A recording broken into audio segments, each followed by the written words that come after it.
सरदार वल्लभ भाई पटेल की जयंती के अवसर पर डूंगरपुर जिले में समग्र पटेल समाज ने अपनी 12 सूत्रीय मांगों को लेकर जोरदार आंदोलन का आगाज किया। इस अवसर पर पटेल पाटीदार और डांगी समाज के हजारों लोग विभिन्न जिलों से डूंगरपुर पहुंचे और टीएसपी क्षेत्र में ओबीसी वर्ग को आरक्षण देने सहित अन्य मांगों को लेकर रैली और सभा का आयोजन किया। इस आंदोलन में समग्र पटेल समाज ने साफ किया कि उनकी मांगों का समर्थन करने वाली पार्टी को ही आगामी उपचुनावों में उनका समर्थन प्राप्त होगा।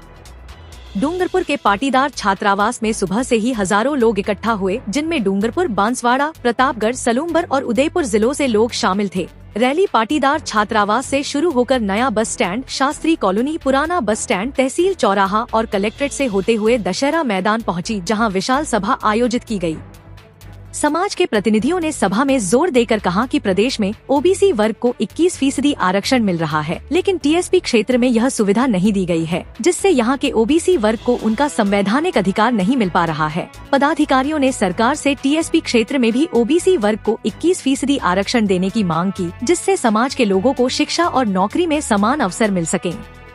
समग्र पटेल समाज ने इस अवसर पर 12 सूत्रीय मांगों को प्रमुखता से उठाया। उन्होंने टीएसपी क्षेत्र में ओबीसी वर्ग को 21% आरक्षण की व्यवस्था, 31 अक्टूबर को सरदार पटेल जयंती पर राष्ट्रीय अवकाश की घोषणा, केंद्र सरकार की नौकरी में पटेल पाटीदार और डांगी समाज को सम्मिलित करना, समाज की 80 लाख आबादी को राज्यसभा में प्रतिनिधित्व देने, प्रत्येक जिला मुख्यालय पर पटेल समाज के लिए भूमि आवंटन करने, ST/SC की तर्ज पर ओबीसी वर्ग को हॉस्टल और आवासीय स्कूल की सुविधा प्रदान करना आदि मांगों को प्रमुखता से उठाया।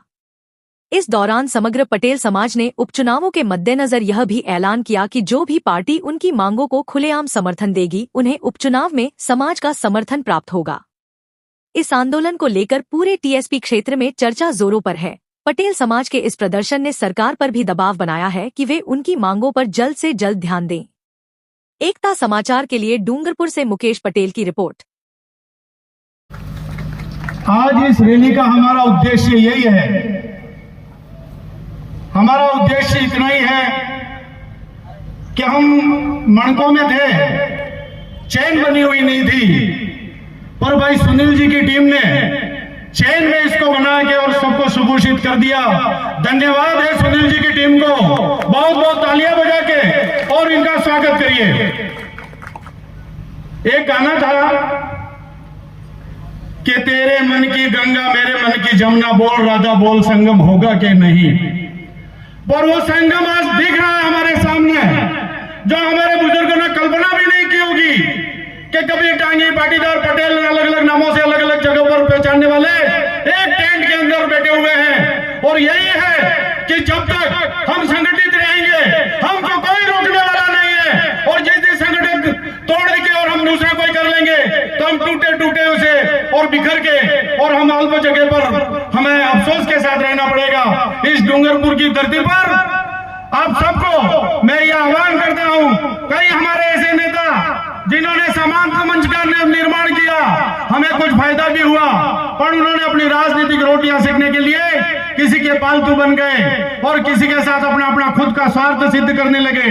ऐसे लोगों से सावधान रहें और सरदार पटेल का जो संगठन आज बना है उस संगठन को कायम रखें। और मैं तो आपके सामने एक मेरा प्रस्ताव है कि 12 महीने में एक दिन ऐसा कार्यक्रम बना दे ताकि बार बार हम इस संगम पर आते रहें और सबके दर्शन होते रहें और इसी तरह से हम मिलते रहें। और बुजुर्गों को मैं कहना चाहूंगा जो आज अपने पैदल यात्रा करके इस गर्मी के अंदर और दिवाली के अंदर, उन पत्रकार बंधुओं को कहना चाहूंगा, ऐसा हमको क्या आन पड़ी जो दिवाली के दिन इस समय में खटे हुए हैं, पर हम कहीं कहीं इस डूंगरपुर की राजनीति में आहत हैं, इस उदयपुर की राजनीति में आहत हैं। हमें उप मिला।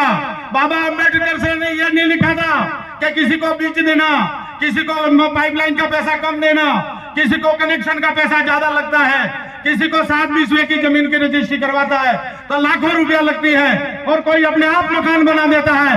ऐसा वर्ग भेद क्यों होता है हमारे सामने? उस वर्ग के भेद के लिए हम यहाँ कटे हुए हैं। ऐसा वर्ग भेद नहीं होना चाहिए। जातिवाद की नेतागिरी ज्यादा दिन लंबी नहीं चल सकती। हम तो चाहते हैं कि हम डूंगरपुर के वासी शांति से जीने वाले हैं और शांति से जिएंगे, पर हम एक रहेंगे। हमारा किसी के साथ कोई कटुता नहीं है, कोई भेदभाव नहीं है।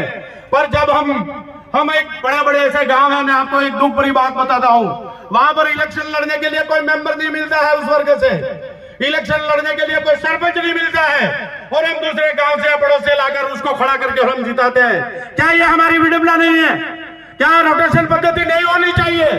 हम सरकार से मांग करते हैं कि इस बात को गौर करे और ये उप का बदल के, और कम से कम हमें सरपंच या एक आधा एमएलए तो दे, नहीं तो इतने सारे लोग किसके साए में भी जिएंगे, इतने सारे लोग किसके साथ बैठेंगे।